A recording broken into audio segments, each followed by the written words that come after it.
7:02. And let's rise to the pledge of allegiance. I pledge allegiance to the flag of the United States of America and to the republic for which it stands, one nation, under God, indivisible, with liberty and justice for all.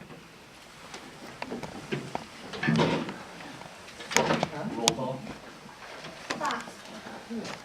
Corey. Here. Lisa. Kenyon. Kirk. Kruse. Patton. Yes. Corbett. Ries. Here. Wiess. Here. Young. Yep. Zelenak. Here.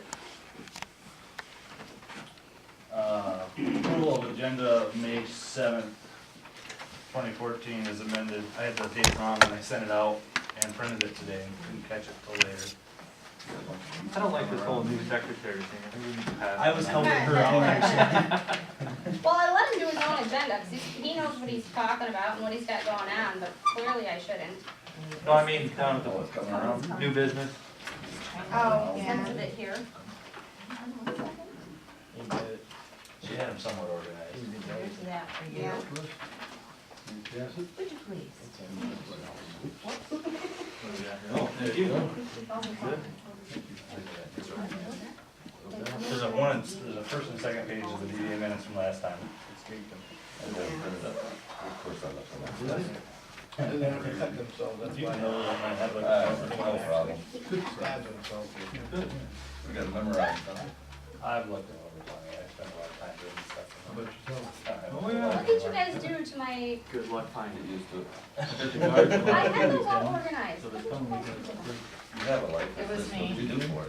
Yeah, this is what I choose. Well, I was grabbing one of each, and then I realized they were the same. Yeah. 2 years ago, I was actually. You didn't. You're something like a deck of cards or something. Is she? Okay, yeah, That's yeah. why So I mean, it's everybody just, else has such a hard time. once a month. That's okay, I'll be the last one. so Man, I'll I'm get the the last. secretary for doing that. brothers, my shares. Thank you.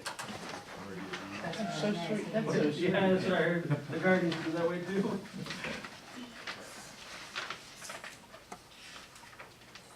Was late on that? Just curious. Did you find all of them?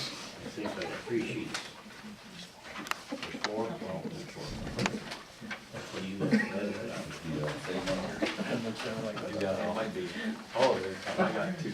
Ah, I see how you are. Never mind.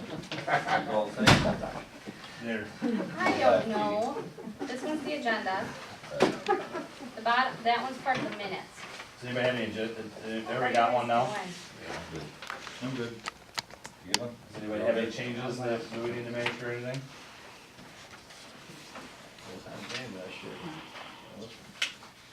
I move to accept the agenda of May 7th. All in favor? Aye.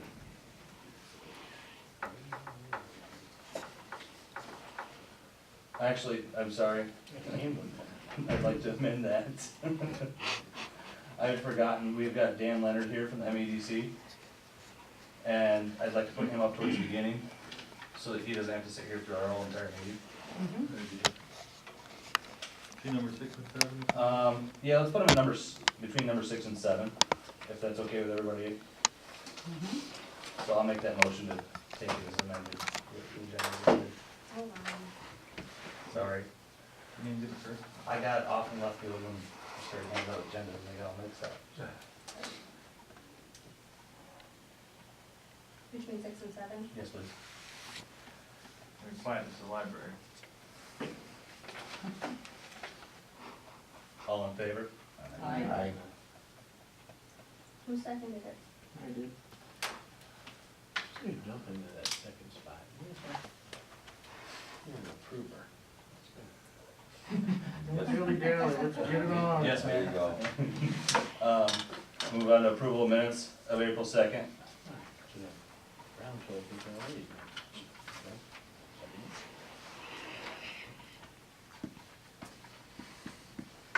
We just have a little typo in number 7, counselor.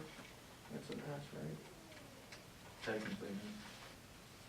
Wrong page. Yeah. Are you sure?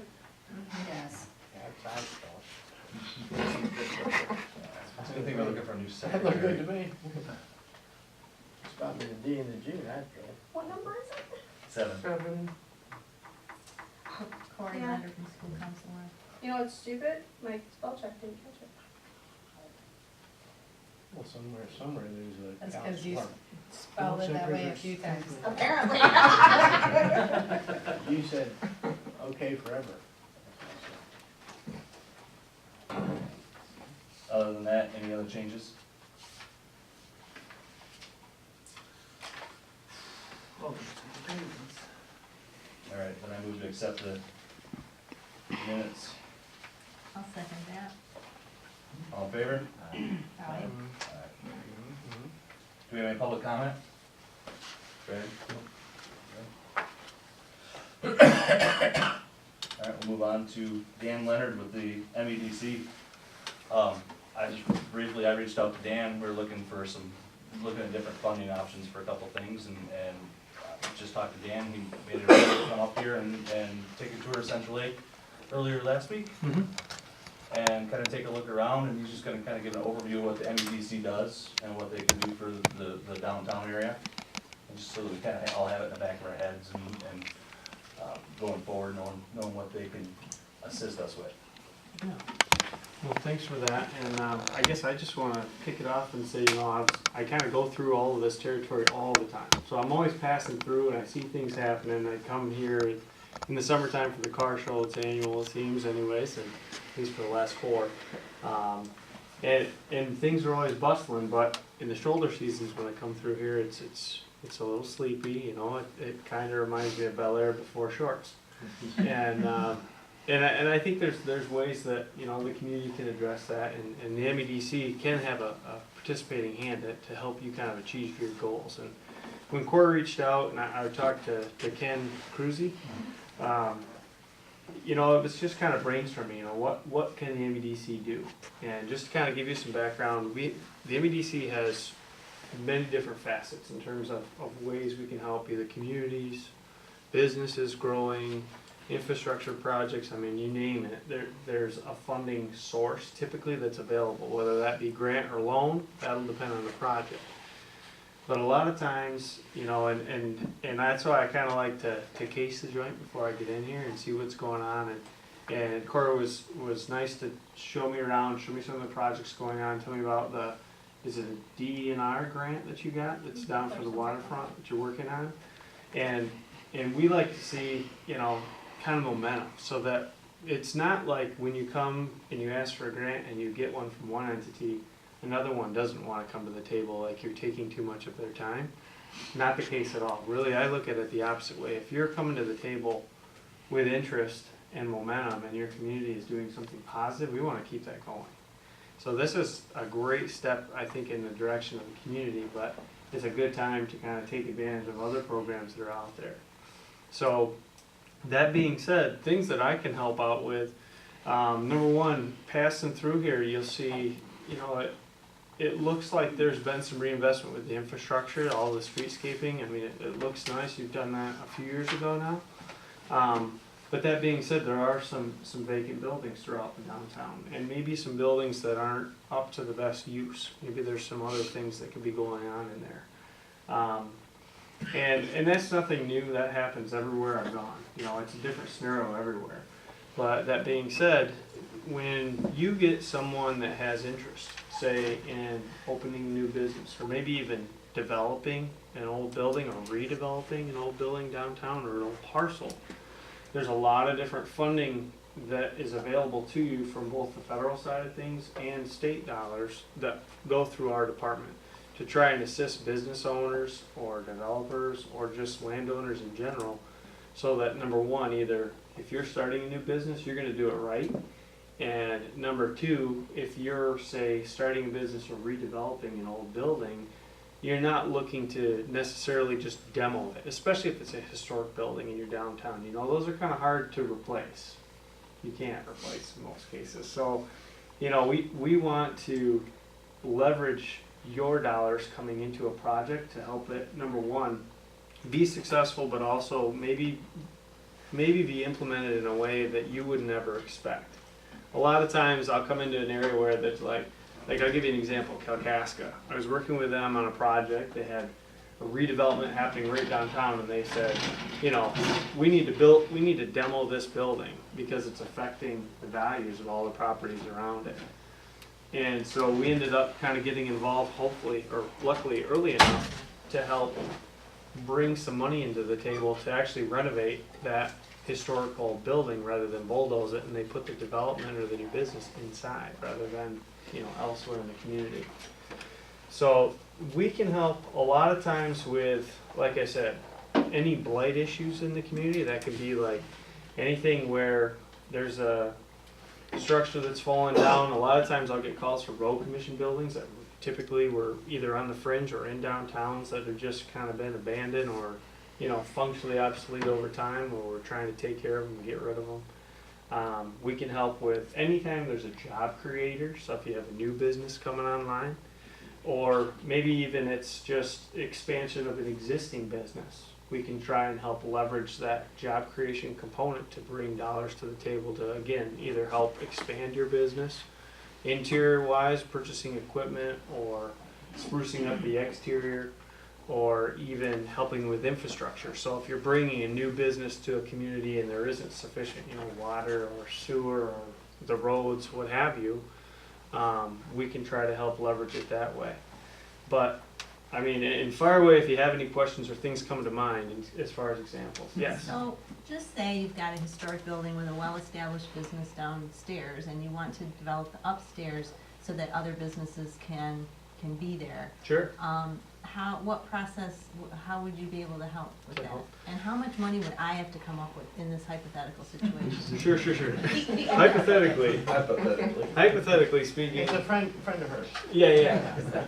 We have to have bird in hand. So if you have a lease with someone or someone that's gonna put their neck on the line and say, we're gonna create this many jobs, that's the number that we're looking for in order to determine how much I can bring to the table. Now, that being said too, you have to have an overall project budget, so you know what it's gonna cost you, the preliminary estimates and what have you, in order to renovate that space. And typically, we're not gonna come in for more than, it's gonna be a minimum of a 1-to-1 match. So whatever you put in, we're gonna put in, minimum. Most of the time, we don't wanna be any more than like 20 to 25% of an overall project cost. So if it's $100,000 to renovate, we don't want to be in there for any more than 25, just as an example. That being said, if there's a job creation component, we try to leverage that job creation component anywhere between $10,000 to $25,000 per job we can contribute to that project, depending on what it is you're doing to that business or what it is you're doing to that building. So just in a nutshell, there are many different ways that we can put those dollars into a project. It could be through acquisition or renovation of an existing space, addition to a building infrastructure, or removing blighted items, if you will. So it's all case by case. You have to have that business lined up, ready to go. But one other thing, and I'll put on just kind of, I do not speak for the Michigan Housing Development Authority at all, but I know a few of their programs anyhow, and one of them, especially in second stories, because you have a lot of two-story buildings downtown. If there are any vacancies in those buildings, there's a big opportunity for a program called rental rehab, where they will come in and help you renovate existing spaces into maybe multiple or new spaces, adding spaces to reinvigorate those second story apartments to try and encourage people moving downtown, because it's happening all over. Gaylord is actually a really good example. They've been doing a lot of rental rehab as of late, and it's leased up before it's built. So And that's through MISTA? that's through MISTA, yeah. It's a great program. Typically, they're anywhere between $25,000 to $40,000 I'll put towards a new unit coming online. So, it's food for thought, anyways. And the person you're gonna want to talk to, her name is Julie Gardner. You got a phone number too? I do. hypothetically speaking, right, Pass it on to your friend. right? But throw some other questions at me though. Like, what else do you have going on as a community? I mean, this is the DDA. What other kind of goals do you have for the community in terms of, you know, community-wide projects, or maybe it's even parcel by parcel? You know, just can you throw a couple examples? Well, I think, I'll give you an example of it. It seems like, because there's only so much disposable income in the area, that everybody seems to do the same thing to go after the same amount of people. Right? I see what you mean. Like we had the thing called, what I call the pizza wars, right? Everybody did pizza, right? Now, then, we did like a soft serve state, so then the guy down the street did it, and I told him, if you do that, that means that both of us weren't gonna make any money. He did it anyhow, and they found out he couldn't make any money. So, what happens is, it's businesses trying to either get some business from another business, Sure, right? sure. Selling the same thing, right, because it seems successful, like Sure. pizza, right, or other things, rather than create new business to create new customers or to attract people from outside the area, like you say, because we kind of close at 5 o'clock, this whole town does, you know. And so there's no really evening traffic, there's no social life in the evening other than a couple bars. Sure. My bar and, my restaurant slash bar and then another little bar. But the bottom line is neither one of us can make any money in the winter because you just kind of cancel each other out. So it's overexposure for the same product, you know. Sure. And so, an example, there's all numbers down the street, right? Well, they ran into a little bit of financial difficulty, so they couldn't supply a lot of electrical parts, plumbing, or everything else. So the corner store decides to do everything that they do, right? And then Bachman's, for an example, they had all these goods, and then the corner store starts carrying all the little cheap goods, you know, the reasonably priced, right? So what I'm saying is everybody's trying to take the same money for the same stuff rather than create new things. So it sounds like you're asking about economic studies of what kinds of Other businesses would be viable and successful without stepping on everybody's toes Just to. so- Yeah, it makes really good sense. And I have to tell you on Facebook, for what it's worth, I saw a post by the Grayling DDA Uh-huh. saying that they were investing a lot into, you know, the renovations of town, and what new business would you like to see? And I wanted to vomit in my mouth when I saw like 80% of the customers say, I want a Walmart, I want a Meijer. Interesting. I thought, Okay. well, wow, yeah. You know, Yeah. And I'm glad our folks are really thinking about investing in their downtown areas, and they, Sure. you know, it speaks a lot, so, I don't think the So let me average give you an person gets example. it, you know? well, Well, the It thing is- is with a small town, everything, even if you're in the retail business, or even if you're in the restaurant business, well, the only time that anybody can make any money is when everybody's here, from all the people who, you know, basically we grow 4 times, 5 times in the summer. Even more, it might be 5 times. 20,000 people in Antrim County year-round, that jumped to what, 60,000 in the summertime? Sure. Yeah, and they have tons of disposable income, and that's their vacation time and where they're gonna spend money. But when that happens, then every charity in the whole area says, okay, this is a great time to do a fundraiser, right? Sure. Which competes against the businesses that they can only make money in the summer and lose money in the winter. So I guess. So it's constantly a juggling for the same, like in our community, 900 people, Ellsworth, that's why it's never made it, that's why. And the only reason Bel Air's made it is, it's really simple, it is short. So we need shorts. Yeah. So, you know, I'm trying to get a guy to move here to do mead. You know? yeah, Yeah. yeah. Yeah, like a brew bar, you know, I mean, I told him to add on to my building and you can put it right there. You know, I mean, seriously. Huh? Did they have size kids? Did they have size kids? No? Different one?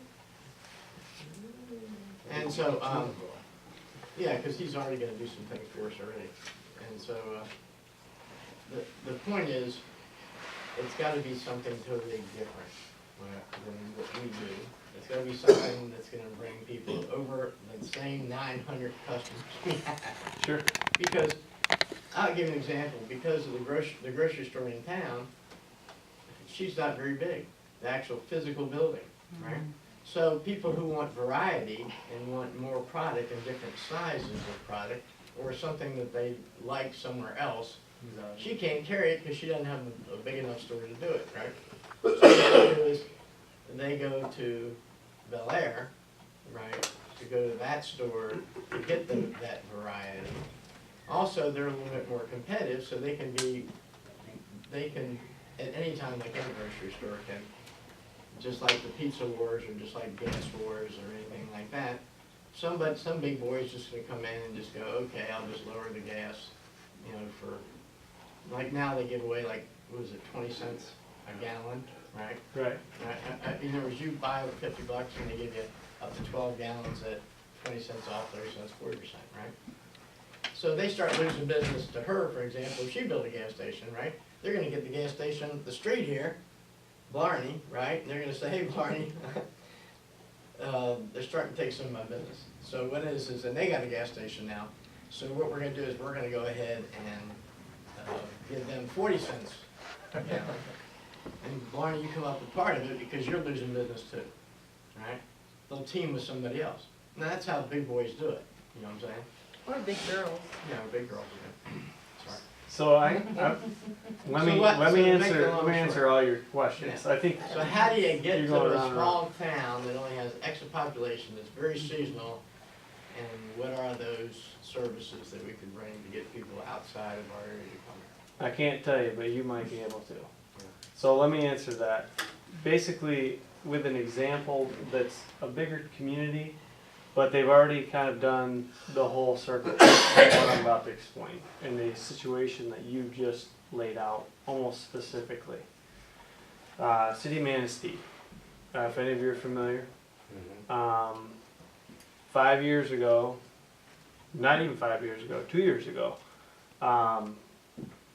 the complaint that was coming out of all of the business owners, small town, you know, in general, small town, their downtown is off of 31, so people would blow through town and they'd never get onto River Street, which runs along the south side of the channel right there that goes up to Lake Michigan. And Manistee had their DDA who was active, but they were getting more and more vacancies in downtown. They were saying the same thing. We've only got a couple different bars. They offer the same kind of product. People aren't coming. People are going elsewhere for their services or what have you. What are we missing? What can we do differently? So I guess in terms of what can... Yeah, stop. Rechange the traffic pattern. In terms of what they did, the DDA recognized that, you know, they were all fighting for the same, you know, residents that were local. And they were missing out on this more regional base of folks that were either going through town to go somewhere else, or even their residents going elsewhere for different products. So what the DDA did was they ponied up, and they did two things. First thing they did was a branding exercise, where they kind of figured out what's Manistee all about. They worked with Pure Michigan, MEDC, to put out, and I'm sure you've heard it on the radio, you've probably seen it on TV. They have an ad solely dedicated to their community and all of the, you know, marketing efforts that go around within that region, all tied to the city. So number one, they got their name out there and they have their own stance on everything. I can easily see that being attainable for Central Lake. You have your own chain of lakes. It's a different flavor, it's a different size. It's all centrally located, but so many people don't even know, you know, that you can link all of these together. And not everybody that comes up north is dragging a 30-foot boat behind them either. So you're not going to be able to do that out here. Number one. Number two, there's a huge movement of folks that are into kayaking or things called water trails that are being set up in this region. So all I'm saying is I'm just putting ideas in your head in terms of ways that you can market yourself to kind of identify Central Lake as its own place, as its own you Missing know, link. unique piece to the whole region. So number one, that's probably a good idea just moving forward, yeah. Just a quick note, we got a billboard outside of Mansalona, faded, I think it does wonders. I can tell you a little bit about that. There's two of them, and nobody can find another one. I've been looking for it the last 2 times I've been through there. There's supposed to be another one on 88 somewhere. I have no idea where it is. And a gentleman came and approached the chamber and tried to buy both boards for $2,000 apiece, which he's gonna lease for $400 a month. So his payback's gonna be like 6 months. But the bottom line is the chambers, Central Lakes never used it, and they never thought even to improve it because nobody's gonna make a turn off and come to Central Lake. I mean, Well, not basically, only that, but to refinish that thing is a lot of money. no, so, Yeah, it is. no, You it told is. us how much money. Who does? To recover that billboard, how much is it? Couple $100 bucks? How much? You buy what is now you order they put it on vinyl, and you wrap it around, and it's got turnbuckles, and you just snap that puppy in there, and then you get that, you don't paint them anymore. Well, maybe before you jump on that bandwagon, you might think about, I mean, just community-wide though, you know, I mean, putting your name on a billboard is one thing, but identifying what it is that makes you unique is a whole different approach. You know, just having your name out there isn't gonna entice people to come here, you have to give them a reason, you gotta kind of, it's branding, it's really branding. It's My a nice wife side used the of it. name Adams Madams, and I brought an old limo up here so it looked like it was Adams Madams, and it's a novelty store. That worked for a little bit, because a bunch of guys came by and that were hunting, and they were going, what's this? And we walked into an artsy fartsy store, you know what I mean? But, yeah. So are you saying we need more brothels? It would probably go, well, that's what we'll turn the upstairs into, Right now. now, in the history, Creating You have 7 rooms. isn't the history of this town when that was a boarding house at my building, that they used to come up on the train and bring the women up? May or may not be true. If I can sidetrack the conversation here and keep it a little more on point. What's the stance of the different programs as far as moving an old historical building? So. No, To that's- avoid demolition. To avoid demolition, because Haven't really done too much to that. the point of the matter is that expansion is going to happen, and it's going to be healthy for the town, and it's going to bring more traffic to the town. And, you know, obviously, there's only so much money to go around in new building projects. Sure. But if there's some way to preserve and move a structure to another piece of land that perhaps is completely, more or less worthless, that could provide a business, you know, are there any programs for that? Okay, so let me finish my thought with this and then we'll go into that. Okay. Marketing was the first one. The second one was actually your example. They did, after they kind of got an idea established in everybody's head in terms of what they were going to see, they also went out and did a market analysis. When I say market analysis, I don't mean for the city of Manistee. They did a market analysis of the entire region, stretching from Manistee to Cadillac to as far north, I think, as Frankfurt, and as far south as, I want to say, I think it was Ludington. So they looked at that entire region as their service market. Basically anybody that can drive X number of miles to go after a different service. And what they found, and what this does, is it identifies different markets that aren't being served in a specific region and throughout a specific region. And number one thing that popped up on Manistee was they were losing $15 million annually to these regional communities in food and beverage sales, and specifically the higher end market of stuff. So for instance, they had a couple 3 bars that were downtown, and they kind of had the same, you know, bar food, if you will. And what the DDA did was they actively pursued within that region successful businesses, and more or less went out and baited them with we have a parcel downtown that we'd like you to go. It's right on the river. Come check it out. And they literally went to half a dozen different restaurants, and one of them actually stuck. It was called the Blue Cow in Big Rapids. They have a farm to table type of model, so they're getting everything local, fresh, really, really good. A little bit higher end, but extremely successful. Chuck and Bonnie are their names. Actually came to Manistee, worked with us to utilize our job creation component in order to buy them a building. The building that the city had put out there as kind of an idea. And they created, I think it was like 18 new jobs within the community. They purchased this building with our help. They renovated the entire thing, and now they have Bluefish in downtown Manistee. So, you know, that's another thing. You talk about, well, I don't know what to bring here. There's a way consultants you pay big dollars to have a consultant come to town, but more or less they will identify what you're missing out on in terms of what service industries or retail industries or what have you. Gas station could be another one. You know, before, that's a big chunk of money that it's going to take to put in something like that. You better be darn sure that it's possible, and a feasibility study is probably a really, sounds expensive, but might be cheaper in the long run. Just Yeah, we're in the process. okay, but just food for thought, and that goes for What the happens if community. you already spent $2 million? Can I get any of that back? I don't think so. If you've already invested, I've already it's- renovated an historic building, Yeah. 3 of them. I already invested. I Sorry. can't get my money back? Thank you, but sorry. Way ahead of your game, So just food for thought. But then in terms of moving historic buildings, every single project that comes through our group, we have to run it by another group called the State Historic Preservation Office.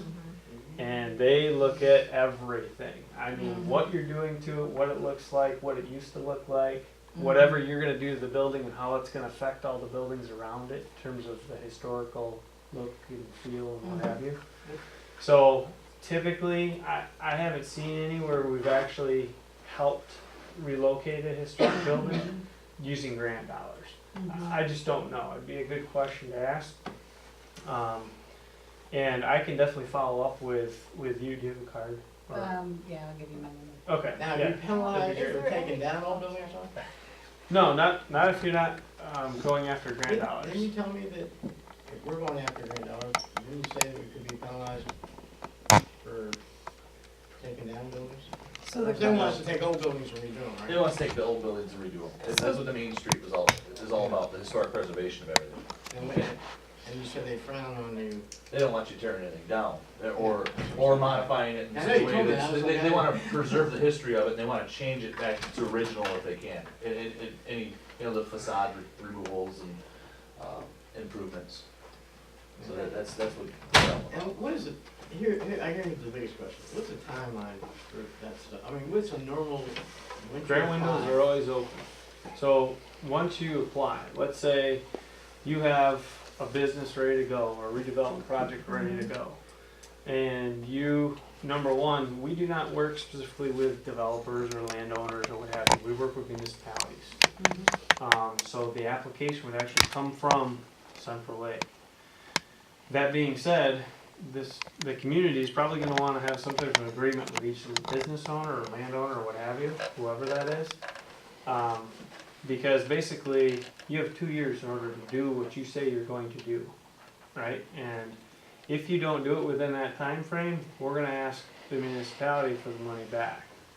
And we don't want to get in the business of, owning buildings throughout the state. That's not the point of this whole thing, So we are going to ask for it back from the municipality. They may, in fact, put a lien on your building or land or what have you to get that dollar value out.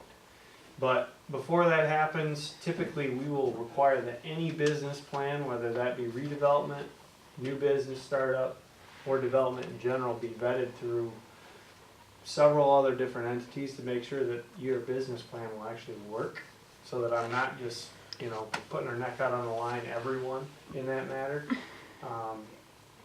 and hoping that it turns out, you know, I got a great idea, well, here's some money, that's not exactly how it works. What It'd be is cool if it timeline? did. Yeah, sure would. How long is the timeline?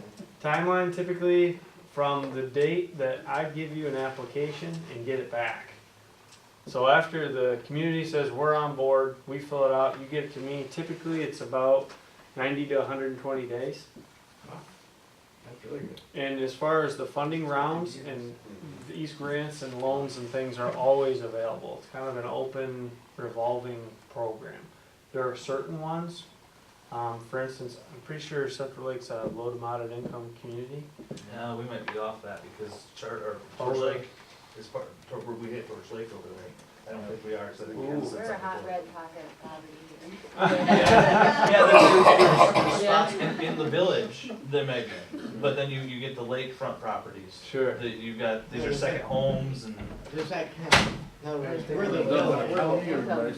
Is that two different, would that be counted as, if we say just the village, essentially? Not Not The the township, not the county. Yeah, since Well- we're the village. I'm gonna check and see if you are or aren't. the I've got a list. Oh, good. I put them all Check together. it. Check it. I hope we're on the hit parade. You know, it sounds like a bad list, but a lot of times for these types of programs, it's a good list. Right. Yeah. And if we're not, how do we get on that? Right. Well, that's another We thing. gotta I lay can off tell our employees. you. I already did that. Nope, Mansalona is the only one in Antrim County. I thought so. Well, we only have, what'd you say? We only have What was 8% of our kids are on free lunch. Mansalona is I the didn't only hear one. what you said about the list, there was chatter. What- There's a way to get on that list. We're not on. You're not on it, but there's a way to get on it. And basically, you have to go through and conduct a survey and identify where exactly you think that boundary should be, of citizens that will fit that specific demographic, more or less. I've got a guy in Lansing that you kind of work with to set that up if possible. His name's Chuck Donaldson. Would you like his phone number too? Yeah. And if you are at all interested in it, but It would qualify us for more grants. yeah, well, it wouldn't qualify you for more, but it's much easier. It's a dollar match as opposed to necessarily having to have a job creation component a lot of times. It's all program by program. So like, for instance, if we were helping you do a facade is another type of grant that we have available. The facade grants in Gaylord, for instance, is a low mod community, believe it or not. Boyne City is a low mod community, though. What? Yeah. Even now, They make it look even nice. after all Wow. their upgrades and. Most of the efforts have come from the MEDC because they're a low mod community. But really, I mean, if you look at it though, there's no industry to drive the basic incomes of the demographics that prove in the results of the state. So whether or not you invest $1 million or $10 million in the community, it's still not gonna change who's living there. Right. No, but it could, if you invest $10 million, you Improve can the create enough quality of life. jobs. I mean, it's saying a second chance, another, it moves It's to kind the of- town and brings the income. It's kind of the whole If you point. have Yeah, an yeah, industry that's where that you, provides that's where you it. change the border, just to catch the edge of their ass. Yeah. What about, because there's not gonna be industry up here anymore because of the cost of goods coming up here and going back to the east-west corridor, because I've checked with every manufacturer in the world, electronics wise, and Michigan's not real friendly. So, what about if you did like something like a call center or something like that We wouldn't typically, to create jobs? well, typically, there's a couple different facets, like I said. I work specifically within the traditional downtown. And that's my focus. There's a business side of the MEDC that does industrial sites or larger manufacturing sites, things on the fringes typically, that can help with those types of activities as well. Yeah, it's gotta be something you can't have something that's a heavy raw product coming up and going back. That's why Armor Express, part of the reason they don't pay as well as a lot of places is because the cost of goods to come up here and then repair those goods, and adds so much more to their shipping and everything else. A unique example of one that's very successful is in Onaway. Are you familiar with, Moran Ironworks? Mhm. Okay, they're hiring, well, last fall, I think they started, 200 new jobs, and they did a huge expansion, in Onaway. Onaway is maybe a little bit bigger than here, but not much. And they're west of, it'd be Rogers City by, Right. you know, Well, 30 even- miles They're or so. kinda out there, there's like They're out Well, they nothing. must, I mean, obviously. And they're a huge steel production. I didn't plant. know, I didn't know this about East Jordan Iron Works. They own factories, everything else in Europe and the United States and everywhere. Yeah, they have them all over. Yeah, I always thought that they were pretty much there, because when I was a kid, that's what I thought was, when I picked up their sewer tops, to get my ball that went in the sewer. They always say East Jordan, I thought there was made in East Jordan, like Jordan, the country. Made down the road. Just the east side. I know where East Jordan is. Now our one, close to it, right? And so, no, the point is the, but most industries couldn't. You couldn't start something here. And it's just, and it's not that you don't have the labor pool to do the work. It's just the pure expense of getting the product. Perhaps, I don't know, but Moran Ironworks started not that long ago, and they've successfully been expanding and expanding and expanding. So maybe look them up a little bit. I mean, the opportunities are there. I mean, it's possible if you have the space and you market yourself properly. I mean, location's gonna determine what's ultimately gonna go there. Is it gonna be worth someone's while to ship all the way through all these twisty roads? I don't know. You know, but that's where, like I say, through kind of a financial and market analysis, you'll get a better feeling as to what industries would work here, and maybe what industries that wouldn't. And A then lot see, would if that's they had the something- tax abatement. So the market analysis is something we have to do, Well, it's, you don't have to, but I think it probably, but that'd be step one. to help kind of identify Who what, does the market what you're analysis? missing I out. mean, do we need to go hire someone, or is there a help Yes. to do that? Yeah, you're gonna wanna bring in a couple different companies, and actually, I have the Manistee study, which you could at least, I could send it out to all of you, and you could kind of review it and understand what I'm talking about. I'd like to see that. Cause it's not very long, but it took them a few months to really put all the numbers together and figure out what it was that was going on in the region. But when you read through it, it's well laid out, it's very well defined. And so then what kind of an investment is a study like that? How- Typically, they'll range anywhere between, 15 and 50 grand. So it all depends on how much is that next business coming to town that's gonna work worth to you too. Will the MEDC support your local farmers? Because that's a huge amount of land and space all around us, that folks have their own stands, they're often. Oh, you mean they're as a often farmer's market? there. Well, maybe not even a farmer's market, but I mean, does the MEDC support with grants or whatever to perhaps move downtown, move their farm market out from in front of their farm Yes. to a downtown business? For instance, yes, that'd be a great example. If they actually wanted to set up a retail component Mhm. for their produce specifically, it's possible. Okay, More than likely, it may be easier to go down the round of like a farmer's market, a community-wide one, especially if you have a lot of farmers singing the same tune. Again, actually, a good success story is Galen's. It's grown. The EDC has contributed quite a bit to their farmers market. Have you been to it? Right downtown. It's over one of their streets right downtown, and now it acts as, it doubles as a shelter for events, community events that they're Right. hosting. And the winter do- too. Yep. We've actually done another grant with them to put isinglass down, so it's, kind of 3 seasons, maybe not full on winter, but, just to kind of work in those shoulder seasons and make it comfortable, but their success has grown hugely, through that, and, it kind of doubles as that spot in town that everybody congregates to. Yes? We talked about bigger cities than ours, like Gaylord, Ludington, Manistee. What success stories do you have on cities of towns of our size? Bel Air. Well, bigger. So for instance, I mean, They it's have- Onaway. They have a fringe. Onaway, yeah.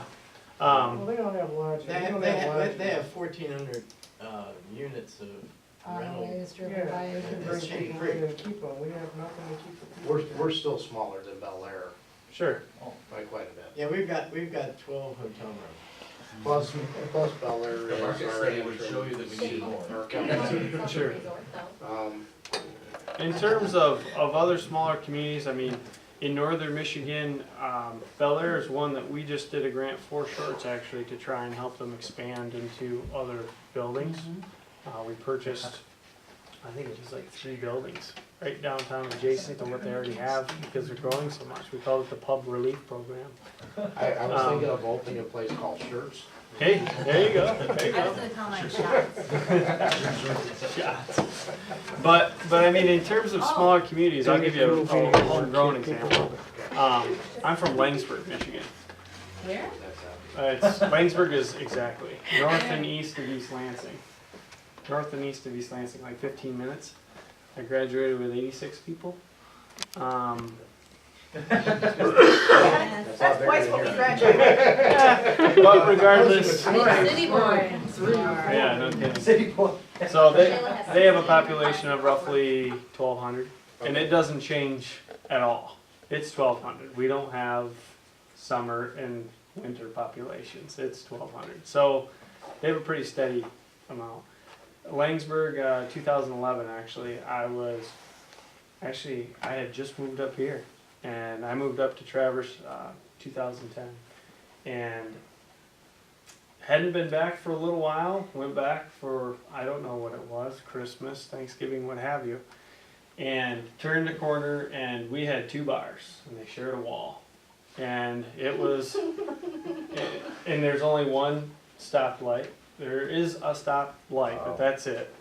One of those communities, and you know, we were going to the local, it must have been Thanksgiving, because we were going to the local bars to go have a couple beers with the friends.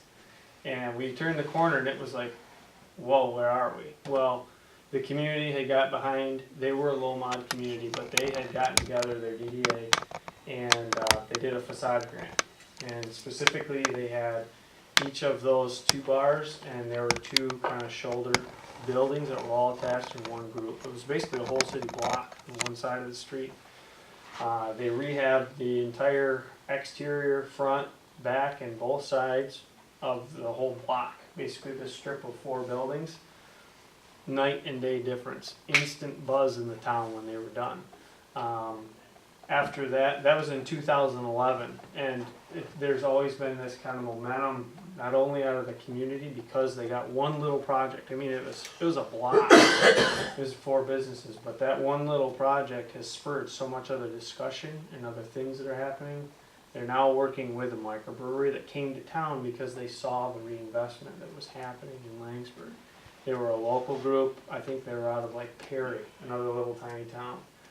Small, actually it's bigger than Langsburg now, but regardless, they're luring these other businesses to their community, which otherwise, I mean, you have no other reason to pass through Langsburg. Berg is way off of everybody's major highways.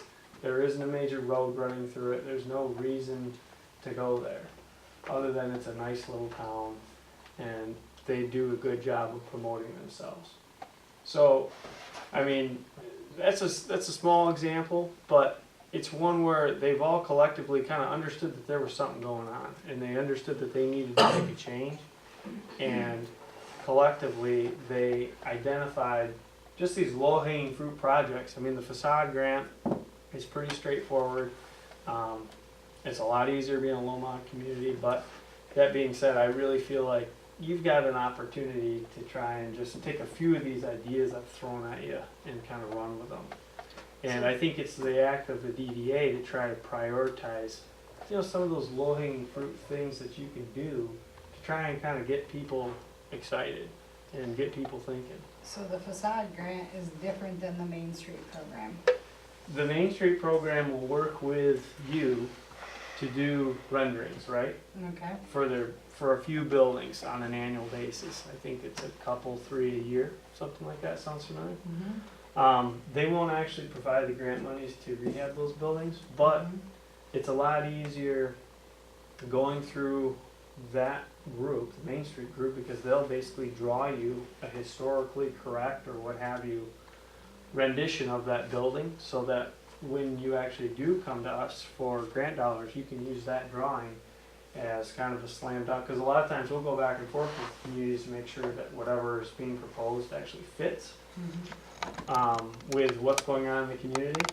But through the Main Street group, they will help you identify what's significant or what kind of building traits the community has going on already that you can take advantage of. We really don't have any empty buildings in downtown Central Lake, do we? There's a few. There's some, across from the library, here's an empty shed that needs to be torn down. So I mean, downtown, But downtown. business buildings. Brothers. No, it's gonna be occupied, so. Is it? Oh, is it? Yeah, the muffin tin is, Awesome.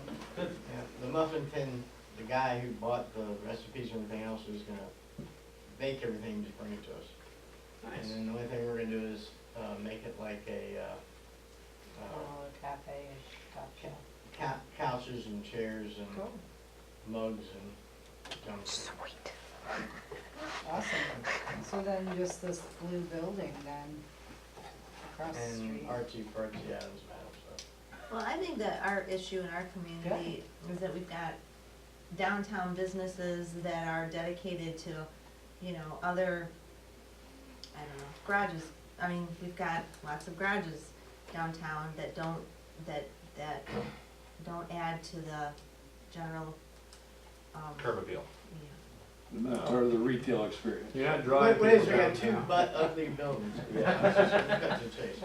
But they have business Of the main block. ongoing business. I tried to buy it the other day and. How'd that go? Dude, Huh? you can do it. You can do it. Yeah. The one by Classics? Yeah, my kids are gonna go, Dad, you spent all our inheritance.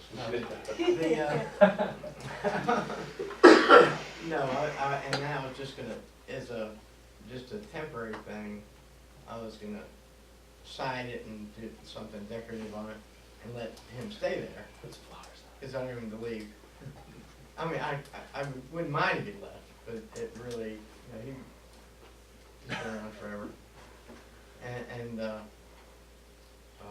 they want too much for it, so I'm working on it. And I figured the last guy in would have to be and I think the DDA could maybe help with that if we get some funds to help the other guy do something with his, cause he'll wait until he won't do anything until he dies. Sure. What will he do when he dies? He'll give it to Joey. No, it's already done, they're out, it's Joey on his own now. Well, I think, we can talk to, you can talk to, you could like entice him. Have supply of beer. Anyways, that's our issue, is We'll downtown give him buildings 25% that off the bar bill, how's that? You know, ugly just- but occupied. Well, and that's something where it's basically, when you get a situation like that and you have someone that's willing to kind of make an investment, before you go out and spend the money, it may be worth your time to just, you know, give me a call. And we can jump in and I can try to help kind of assess what's going on and figure out if we can come to the table and help you, or if there's some other funding mechanism out there that can help you achieve what it is you're looking to do as a community. But first and foremost, I think the Main Street is gonna be a good way for the community to kind of identify that chopping block, that list of objectives and goals that you have. That's the biggest thing, you know, you don't necessarily wanna just like start firing at blanks. You gotta have a distinct path that you're headed down. But also, if you look at a lot of the successful communities that are small, Sutton's Bay, Bel Air, you got a combination, and we keep saying it, but bars, good Sure. food, bar, you know, type things. And then you have art type stores that people wanna shop in, antique stores, things like that, that have that curb appeal, that are dollars spent too. So you almost have to have the and that's almost the same recipe in most of these successful towns. You're right. Recipe, yeah, You're right. it's a recipe, you're right. And we are lacking some of that. You know, it's hard to, I mean, I'll be, you know, I went downtown to see Shorts a couple weeks ago to see when they had that thing. Was down there for 30 minutes and talked to Chief Scott for a little while, and helped move some barricades around and stuff like that, but it's a success. It was mean, unbelievable, I was there too. I was just, wow. It was unbelievable. And one thing that's gonna spin off of that, I would bet, it hasn't happened yet. The pavilion that was right down there, Yeah. that The was one in up, that empty lot, that empty lot's been an empty lot for how long? long time. And as I'm walking around, just listening, nobody knew who I was, they didn't know me from Adam, you know? I'm walking around just kinda, I saw a lot of They need to leave that. paparazzi around here. but I'm walking around and I'm listening to folks, and they were like, wow, wouldn't it be cool if this was here year round and we could host, you know, events in this space? Because, you know, Bel Air doesn't really have any place right downtown where they can actively promote anything. Farmers market, events happening, whatever, you know, and so many people were talking about, isn't that so cool how they just put that there? Can we get that to stay? That's So- kind of like the thing they did in Buckley. That little Yeah. bar, they put Yep. in that big, huge grandstand. Yep, you're right. And they got big bands there. Yep. The opposite is, I mean, it helped us, because I'm the chief golf course. And everybody came up there because they stood in line and went, forget this shit. Sure. And they could take it, because it was an hour wait sometimes. Yeah, absolutely. Yeah, and so they came And there back were up the 4,000 hill. people inside there. But Shaney Creek filled up like 800 rooms. They had Folks buses had- from Traverse City Yeah. shooting people in. There's special menu. But the only problem was, is when I talked to some of the people, none of the businesses, other than the restaurants, sold anything than they normally do. Because people weren't there to go to the shops and everything, so that didn't help them. So, honestly, when it gets too big like that, where one person dominates that town, there isn't sufficient parking for that town and the age group that we have in this area. So you're gonna start getting, you know, I can't get my I can't go to the pharmacy because I can't get to it. I And gotta that's a walk 2 great blocks. segue into my last point I wanted to make. Yeah.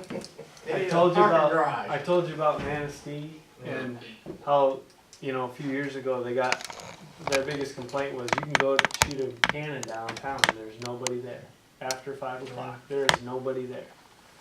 Well, the Bluefish came online last year, summertime.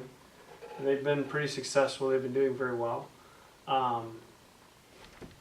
Randomly as it may be, the Vogue Theater, I don't know if you've heard about that, Yeah, has come restoring online it. and it's kind of Yeah, that's great. another big piece of downtown that's re-energized the whole community. Has come online, and that was December of this last year. And I got a phone call this spring, I think it was late April anyways, and it was from the city manager, and he says, Dan, I gotta tell you, we're doing something different. And I says, what are you talking about? And he goes, well, I got my first complaint from people not being able to find a parking spot in downtown. Yeah. And so you talk about parking being an issue, but in that case, that's a good problem to have. You can solve that problem when you get there, but I think you gotta get there first. And so, I mean, that's why I say focus on the little stuff to kind of get the community working in the right direction, get some momentum going. And then when we have an opportunity or you have some expansion going on or a successful business growing or what have you, loop us in. Or if you have a vision in terms of something you want to build or promote or make better in the downtown, loop us in and we'll see if we can find a way to try and help either through us or somebody else. Is that part of the development, when you do something like that, where you overtax the parking of a place, you then lend money for people to build a garage or buy additional Traverse property? City's done that. Traverse City's done that very well. They've built, I think, 3 decks, and they've got 2 more that they're talking about. Because people have to have a spot to go, but it's a lot better than demoing a building downtown and putting surface parking lot in, for example, which is a discussion. That's a whole different topic for a different day, but you know, I think you got a long ways to get before you're going to be in that situation. But that being said, you've had your hand up now and again. Oh, a few I was times. just gonna ask a question. I know that we recently attended the Main Street Program training, and Yes. the key qualifications they mentioned for reaching the next level in the Main Street Program was demonstration of historical preservation ethic, And so I guess my question is that true of your programs as well? Is all the facade grants, and you have to demonstrate the same Absolutely, quality to? absolutely, yes. Everything that we're talking about has to be run through the same office that they work with, which is SHPO, State Historic Preservation Office. Okay. Because with that in mind, expansion plans like that are currently under discussion, one of which involves a historic building, my suggestion would be for the people involved to be working really closely with you at this point, because they're key historical buildings in town, and also like a fundamental property in the downtown, in that Main Street area that's really affected. And I think there might be a way, if people were really creative about it, like, to incorporate the historic building in their expansion plans. I don't know how to, I'd like to suggest that actually be one of the first things and one of the highest priorities for the DDA. Yeah, Because I think it's critical that kind of is in cohesion with the rest of the plan for Central Lake. Sure.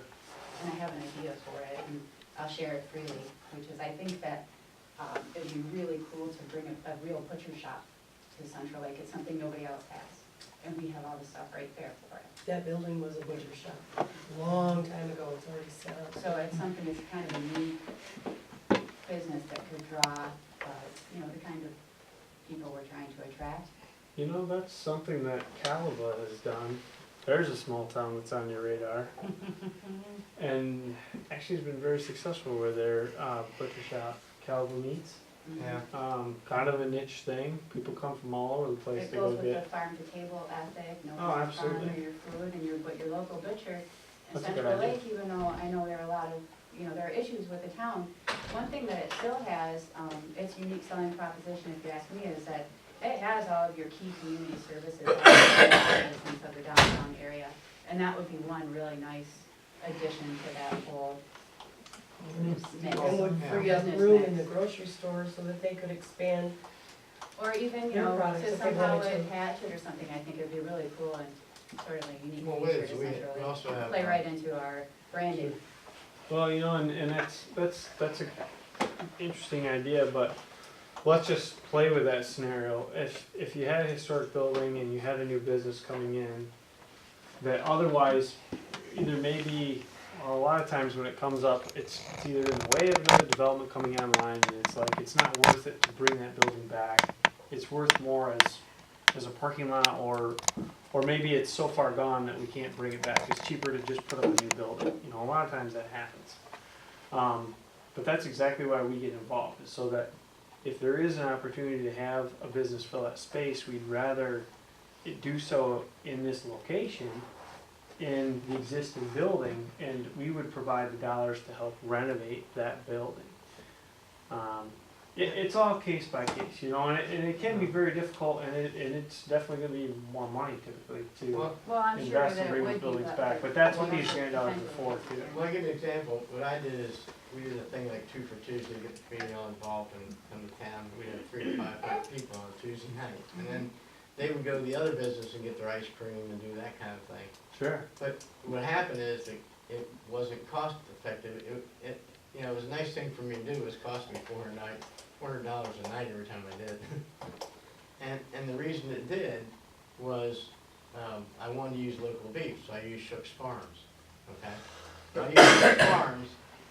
He couldn't keep up with the hamburger because he couldn't sell enough steaks to go with the hamburger, right? So he had to raise the price to where I was paying $5 and something for burger. I couldn't do it anymore, right? I just couldn't do it at $2 a burger or $3, even at $3 a burger. So if it had some other outlet like your store to sell the steaks, right, then we could have gotten the burger at a cheaper price, because what he had to do was, we bought 4 cows in 1 month. So what he did is he couldn't keep up, and he had a big freezer full of steaks, right? Because we were taking the burger. So he slaughtered the cows, and the burgers were fantastic because they were the whole cow. It was all burger. So we could have a butcher shop. Everybody, the only problem with that is everybody goes, how can the burgers taste like shit the next week? Right. So I tried, and he couldn't keep up. So if the if the local grocery stores had jumped in at that particular time, right, it was before you owned Yeah. it, right, then it would have helped. You know, cause then we could have done it together and It's supported. not to say you couldn't go back to try it again though, Yes, if the combination can be yeah, and together. besides that, we have an elk farm, and the elk farm would like to be able to do that because they don't have a retail outlet, but they're still not big enough, but they're probably plenty big enough, Shooks and them, to supply local beef to you and to me. Question is, do they actually feed their cows non-Monsanto corn? No. So then at what point does it become a higher price to buy local beef to have the same contaminated beef? And that's a question to ask your local farmers. Because your Well, that's like customers you already want know the answer. Do you have the answer? Yeah, I have the answer. The answer But- is it's not, right? The answer is that it's not Okay. organic. Yeah. It's not, it's Can we Monsanto, spray it green and spray it's sprayed with fertilizer and it's tended to that way. So, Both the elk and the beef? I don't know. I mean, I'm not gonna go into specifics because I don't have every detail of every farmer, but, you know, there's definitely, there's a few around that are certified organic, and then there's also a large majority of people that are trying to keep their farms going, which makes me question, you know, with all the agricultural things going on and so on and so forth, that, you know, as far as I'm concerned, it continues to be higher rising prices for our farmers, you know, who are forced to have to make massive quantities, economies of scale, in order to turn around and have waste. There's a lot of different things that, it's a whole nother different thing that doesn't need to be a part of the DDA, so. But, yeah, Well, almost everything's part of it, yeah, to be honest with yeah, it is, but, But you you're know, talking about as much larger issues We- economically, socially, and everything else with agriculture. you. What I'm We saying is trying know- to get what we've already got in-house to work, because what happens is, if we can supply it, if we can buy that means he'll hire more people for his farm. Sure. right, Sure. And maybe we could convince him of that, because then he could afford to do that feed, because he Right. has the volume of business to be able to do it.